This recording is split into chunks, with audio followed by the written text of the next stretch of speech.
নমস্কার, ফিউচারস্কেপ with SR এই YouTube চ্যানেলে সবাইকে স্বাগত। আজকে আমার আলোচ্য বিষয় হলো আসন্ন মাধ্যমিক পরীক্ষার জন্য ইতিহাস। তা ইতিহাস নিয়ে আমরা ছাত্রছাত্রীরা অধিকতর বিষয়টাকে নিয়ে ভাবনা চিন্তা করি এবং সেটিকে আমরা লক্ষ্যের কাছাকাছি পৌঁছতে পারবো কিনা সেই নিয়েও আমাদের একটা উদ্বিগ্নতা থাকে। কিন্তু আমার মনে হয় নির্দিষ্ট প্ল্যানিং করে যদি পড়া যায় তাহলে ইতিহাসও বর্তমান সময়ে অনেকে 100 পাচ্ছে বা 97, 98 বা 99 পাচ্ছে। সেটি এখন আর কষ্টকর নয়, বা যেটা একটা সময় ভাবা যেত না সেটা কিন্তু এখন বর্তমান সময়ে অনেকাংশেই অনেক ছাত্রের ক্ষেত্রেই, অন্তত যারা ভালো রেজাল্ট করে তাদের ক্ষেত্রে দেখা যায়। তা এই লক্ষ্যমাত্রায় পৌঁছতে গেলে প্রত্যেকটি ছাত্রছাত্রীকে কিছু নির্দিষ্ট ধাপের মধ্যে দিয়ে যেতে হবে। যেমন প্রথমেই বলতে হবে যে ইতিহাসে যে 20টি MCQ থাকে এবং 1 নম্বরের প্রশ্ন থাকে, সেগুলো যদি পুরোটাই করতে হয় তাহলে বারবার যেটা বলা হচ্ছে পর্ষদ নির্দেশিত কোনো বইয়ের লাইন বাই লাইন পড়তে হবে বা লাইন ধরে ধরে পড়তে হবে। সাধারণত দেখা গেছে ইতিহাসে MCQ এর 1 বা 2টি প্রশ্ন, 20টির মধ্যে 1 বা 2টি প্রশ্ন, এবং 1 নম্বরের যে প্রশ্ন থাকে সেখানেও 1টি বা 2টি প্রশ্ন সমস্যায় ফেলে ছাত্রছাত্রীদের। 1 বা 2টি MCQ প্রশ্ন এবং 1টি 1 নম্বরের প্রশ্ন, এই পুরো প্রশ্নগুলি যদি উত্তর করতে হয় তাহলে বই কিন্তু লাইন ধরে ধরে পড়তে হবে। এক্ষেত্রে আমি 2টি বইয়ের নাম ছাত্রছাত্রীদের কাছে তুলে ধরতে পারি। সেটি হলো, একটি হলো দ্বীপ প্রকাশনে শচীন্দ্রনাথ মণ্ডলের বই এবং লেখা বই, এবং অপরটি হলো GK পাহাড়ি ও ডক্টর সুভাষ বিশ্বাসের লেখা ভারতের ইতিহাস ও পরিবেশ বইটি এক্ষেত্রে খুব কাজে লাগতে পারে। আমার বিশেষ করে আমি বলবো GK পাহাড়ির বইটি শর্ট কোশ্চেনের জন্য ফলো করার জন্য। এমন অনেক তথ্য আছে GK পাহাড়ির বইয়ে, সেটি অন্যান্য বইয়ে সাধারণত খুঁজে পাওয়া যায়নি। আমার যেটুকু অভিজ্ঞতা, সেই অভিজ্ঞতার বেসিসেই আমি এইটুকু বলার চেষ্টা করছি। GK পাহাড়ির বইয়ে কিন্তু অতিরিক্ত কিছু তথ্য আছে যেটা ইতিহাসের MCQতে 20তে 20 পাওয়ার জন্য খুব কাজে লাগবে বা সহায়ক হয়ে উঠবে। এর সঙ্গে সঙ্গে আমি আরও কিছু লাইন দিতে পারি। সেটি হচ্ছে যে, যেহেতু ইতিহাসের বিভিন্ন অধ্যায় আছে, বিভিন্ন অধ্যায়ে এত তথ্য, এত সাল, এত কমিশন, এত সভা ও সমিতি, এত পত্রপত্রিকা এবং এত বই আছে, সেগুলো কিন্তু বিভিন্ন অধ্যায়ে ছড়িয়ে আছে। সেগুলিকে যদি প্রত্যেকটিকে হাতের মুঠোয় আনতে হয় বা গ্রিপে আনতে হয়, তাহলে এখন থেকেই একটি আলাদা খাতায় হেডিং দিয়ে দিয়ে, যেমন পত্রিকা, তাহলে কীরকমভাবে সেই পাতাগুলি বা খাতাটি তৈরি হবে। পত্রিকার নাম একটা কলামে হবে, পত্রিকার প্রকাশনা বছর, পত্রিকার প্রথম সম্পাদক, আবার একটিতে আমরা হেডিং দিতে পারি বিদ্রোহ। তাহলে কলামগুলি কি করে হবে? একটি কলামে হবে বিদ্রোহের নাম, বিদ্রোহের শুরুর বছর এবং বিদ্রোহের প্রধান নেতার নাম।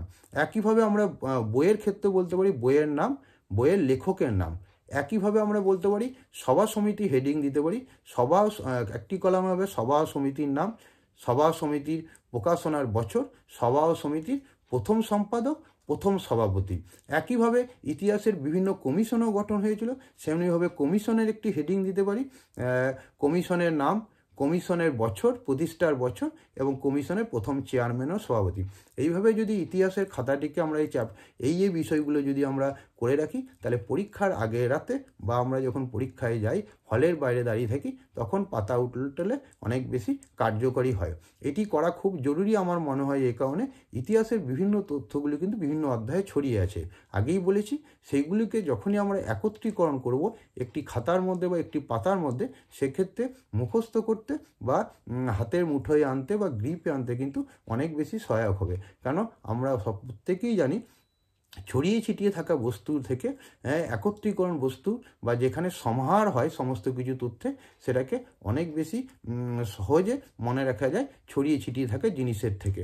সেই জন্যেই আমার প্রস্তাব হবে ছাত্রছাত্রীদের এখন থেকেই খাতাটি তৈরি করতে, বা বাড়ির কোনো মাননীয় অভিভাবক বা মাননীয় অভিভাবিকা যদি এই খাতাটি তৈরি করে দেয়, সেক্ষেত্রে ছাত্রদেরও কিছুটা সময় বাঁচবে এবং পরীক্ষার আগের রাতে কাজে লাগবে।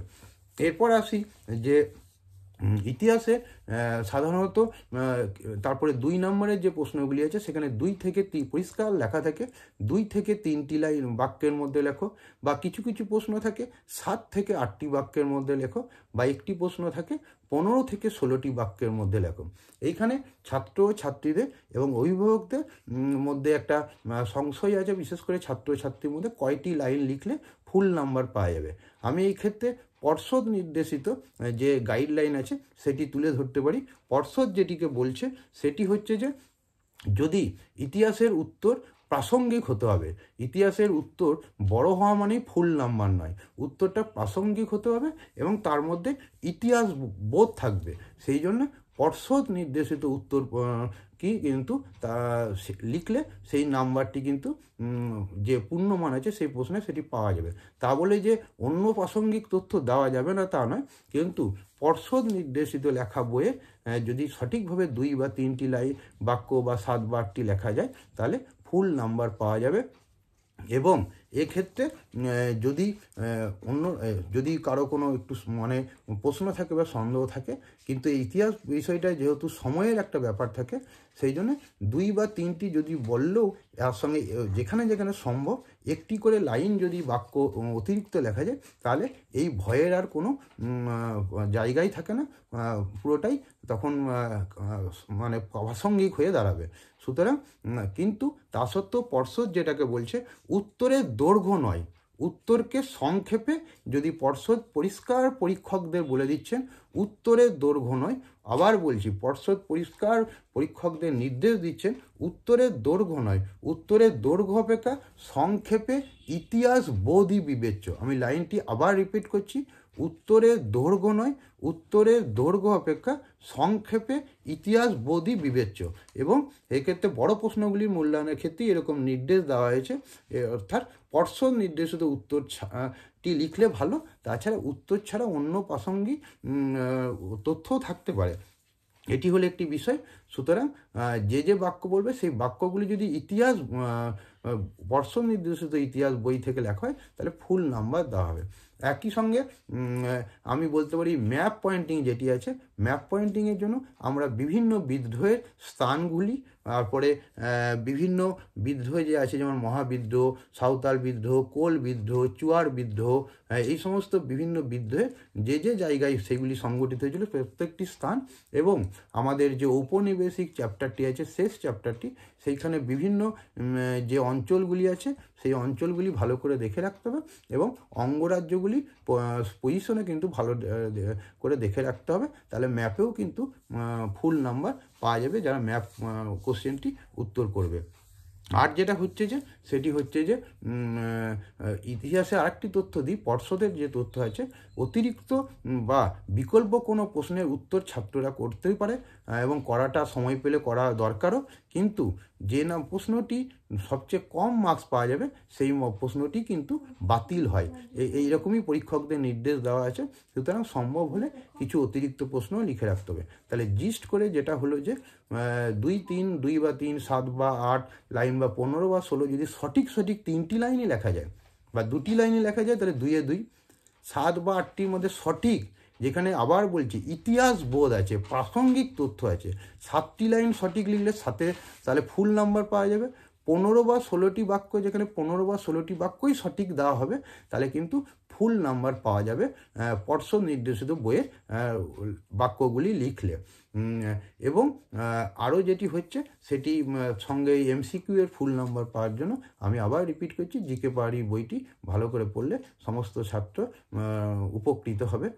আর যে বিষয়টি আছে যে আরেকটি আবার রিপিট করে দিচ্ছি, এই সাল, কমিশন এইগুলি আলাদা খাতায় লিপিবদ্ধ করলে ইতিহাসেও তোমরা 100-তে 100 পাবে, নাহলে 98-99 পাবে।